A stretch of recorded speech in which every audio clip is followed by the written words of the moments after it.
I spent my spare time trying to educate. I spent my spare time making those 100 videos, recording music, writing poetry, observing the world, taking pictures, sharing I took 45,000 pictures, as Roger mentioned at the outset, to try and share the experience. And I figured that was worth the time. Thank you. One more question, young lady there. What is your favorite planet and why do you like it? What's your favorite planet? Mars. What's my favorite planet and why do I like it? Something interesting. Do you know who Brian Cox is? Yeah.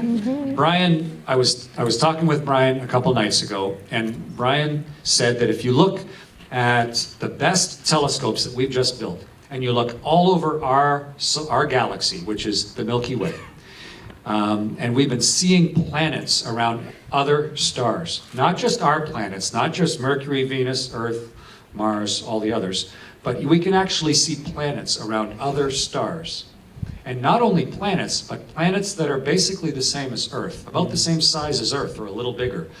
And what we've proven recently is that in our Milky Way, there are about 20 billion planets not much different than Earth. 20 billion.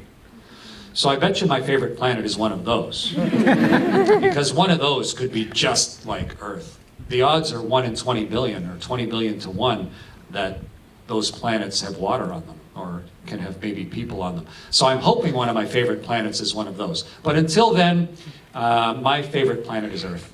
Absolutely.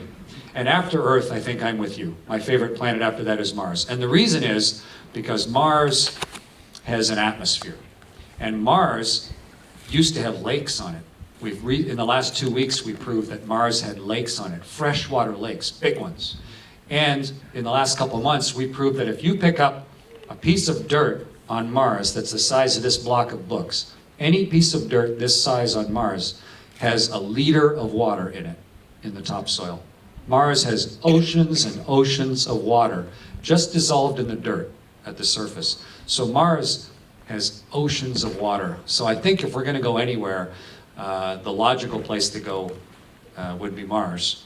And I tried to do things in my life that would make space travel more possible and safer and more available, especially for people who are from countries that don't build their own rocket ships. And so having a chance to command the space station, I'm really hoping that soon, while I'm still alive, we'll start living on the moon. What I'm really hoping, though, is that when you're about my age, you will be able to be walking around digging in that water on Mars. Thank you very much, everybody.